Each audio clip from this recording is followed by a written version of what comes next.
जय श्री कृष्णा। आइए जानते हैं योगिनी एकादशी कब है, इसका शुभ मुहूर्त क्या है, पूजन विधि एवं इसका महत्व। हिंदू धर्म में एकादशी तिथि का विशेष महत्व होता है। हर महीने 2 एकादशी तिथि पड़ती है। आषाढ़ मास के कृष्ण पक्ष की एकादशी को योगिनी एकादशी कहा जाता है। धार्मिक मान्यताओं के अनुसार इस व्रत के प्रभाव से मनुष्य के सभी पाप नष्ट हो जाते हैं। सभी सुखों को भोगने के बाद अंत में वह परलोक को जाता है। यह एकादशी तीनों लोकों में प्रसिद्ध है। इस साल योगिनी एकादशी 5 जुलाई 2021 को है। योगिनी एकादशी व्रत 5 जुलाई 2021 दिन सोमवार को रखा जाएगा।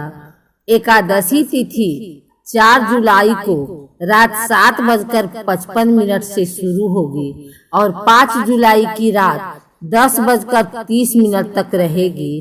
एकादशी व्रत पारण 6 जुलाई को सुबह 5:29 से सुबह 8:16 तक किया जा सकता है। कहा जाता है कि इस व्रत के प्रभाव से सुख, समृद्धि और शांति का घर में आगमन होता है। एकादशी व्रत से व्यक्ति को स्वर्ग लोक की प्राप्ति होती है। मान्यता है कि योगिनी एकादशी का व्रत 88,000 ब्राह्मणों को भोजन कराने के बराबर होता है। धार्मिक मान्यताओं के अनुसार योगिनी एकादशी का व्रत श्रद्धा पूर्वक करने से व्यक्ति को कुष्ठ रोग या कोढ़ से मुक्ति मिलती है। अनजाने में किए गए पाप नष्ट हो जाते हैं।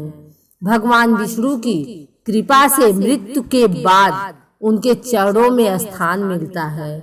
इस दिन श्री हरि विष्णु की विधि विधान से पूजा की जाती है। उनको अक्षत, पीले पुष्प, पीले वस्त्र, पीली मिठाई, पंचामृत आदि अर्पित किया जाता है। इस दिन व्रत रखने वाले लोग पूजा के समय योगिनी एकादशी व्रत की कथा का श्रवण भी करते हैं। सुबह जल्दी उठकर स्नान आदि से निवृत्त हो जाएं। घर के मंदिर में दीप प्रज्वलित करें। भगवान विष्णु का गंगा जल से अभिषेक करें। भगवान विष्णु को पुष्प और तुलसी दल अर्पित करें। अगर संभव हो तो इस दिन व्रत भी रखें। भगवान की आरती करें। भगवान को भोग लगाएं। इस बात का विशेष ध्यान रखें कि भगवान को सिर्फ सात्विक चीजों का भोग लगाया जाता है। भगवान विष्णु के भोग में तुलसी को जरूर शामिल करें। ऐसा माना जाता है कि बिना तुलसी के भगवान विष्णु भोग ग्रहण नहीं करते हैं।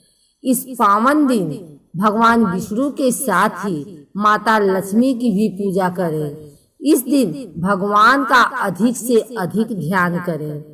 योगिनी एकादशी व्रत के नियम के अनुसार इस व्रत के दौरान कभी झूठ नहीं बोलना चाहिए तथा बड़ों का सम्मान करना चाहिए।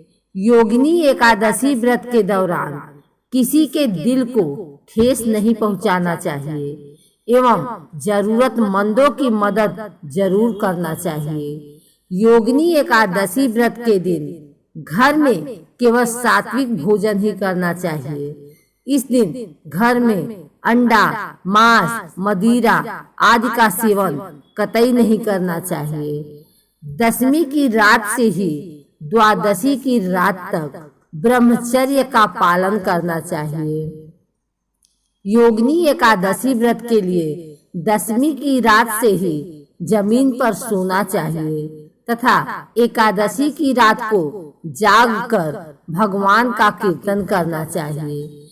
इस एकादशी व्रत के दौरान यदि आराम करने की जरूरत पड़े तो जमीन पर ही आराम करें।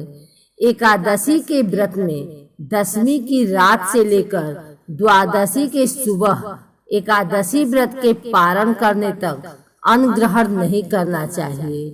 भक्त अपनी श्रद्धा और शक्ति से निर्जला सिर्फ पानी लेकर, फल लेकर या एक समय फलाहार लेकर योगिनी एकादशी व्रत को करना चाहिए। एकादशी व्रत के नियम दशमी को सूर्यास्त के बाद से ही लागू हो जाते हैं। एकादशी वाले दिन प्रातः पेड़ से तोड़ी हुई लकड़ी की दातुन नहीं करनी चाहिए। इसके स्थान पर नींबू, जामुन या आम के पत्तों को चबाकर मुख शुद्ध कर लेना चाहिए। उंगली से कंठ शुद्ध करना चाहिए।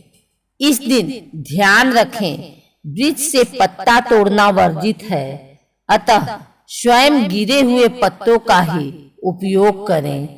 पत्ते उपलब्ध न होने पर 12 बार शुद्ध जल से कुल्ले कर मुख शुद्धि करनी चाहिए। फिर स्नान आदि कर मंदिर में जाकर गीता पाठ करना चाहिए या पुरोहितादि से सुनना चाहिए।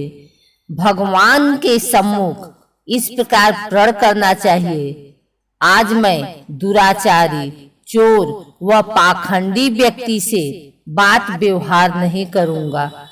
किसी से कड़वी बात कर उसका दिल नहीं दुखाऊंगा। गाय, ब्राह्मण आदि को फलाहार व अन्न आदि देकर प्रसन्न करूंगा। रात्रि जागरण कर कीर्तन करूंगा। ओम नमो भगवते वासुदेवाय। इस 12 अक्षर मंत्र का जाप करूंगा। राम, कृष्ण इत्यादि विष्णु सहस्त्र नाम को कंठ का आभूषण बनाऊंगा। इस प्रकार प्रण करने के बाद श्री हरि भगवान विष्णु का स्मरण कर प्रार्थना करनी चाहिए, हे तीनों लोकों के स्वामी, मेरे प्रण की रक्षा करना। मेरी लाज आपके हाथ है, अतः इस प्रण को पूरा कर सकूं, ऐसी शक्ति मुझे देना प्रभु। यदि अज्ञानवश किसी निंदक से बात कर बैठे तो इस दोष के निवारण के लिए भगवान सूर्य नारायण के दर्शन करके धूप दीप से श्री हरि की पूजा अर्चना कर क्षमा मांग ले। इस दिन घर में झाड़ू नहीं लगानी चाहिए। चींटी आदि सूक्ष्म जीवों की मृत्यु का डर रहता है। एकादशी के दिन बाल नहीं कटवाने चाहिए और न ही ज्यादा बोलना चाहिए। ज्यादा बोलने से न बोलने योग्य वचन भी मुख से निकल जाते हैं। एकादशी वाले दिन यथाशक्ति अन्न दान करना चाहिए, परंतु स्वयं किसी का दिया अन्न नहीं लेना चाहिए। असत्य वचन व कपटादि कुकर्मों से दूर रहना चाहिए। दशमी के साथ मिली हुई एकादशी वृद्ध मानी गई है। शिव उपासक तो इसको मान लेते हैं, परंतु वैष्णव योग्य द्वादशी से मिली हुई है। एकादशी का ही व्रत करें और त्रयोदशी आने से पूर्व व्रत का पारण कर लें। फलाहारी को गोभी, गाजर, सलजम, पालक, कुल्फा का साग इत्यादि का सेवन नहीं करना चाहिए, बल्कि आम, अंगूर, केला, बादाम, पिस्ता इत्यादि अमृत फलों का सेवन करना चाहिए। जो भी फलाहार ले भगवान को भोग लगाकर तथा तुलसी दल छोड़कर ग्रहण करना चाहिए। द्वादशी के दिन ब्राह्मणों को मिष्ठान दक्षिणादि देकर प्रसन्न कर परिक्रमा लेनी चाहिए। किसी संबंधी की मृत्यु होने पर उस दिन एकादशी व्रत रखकर उसका फल उसे संकल्प कर देना चाहिए और श्री गंगा जी में पुष्प अस्थि प्रवाह करने पर भी एकादशी व्रत रखकर फल प्राणी के निमित्त दे देना चाहिए।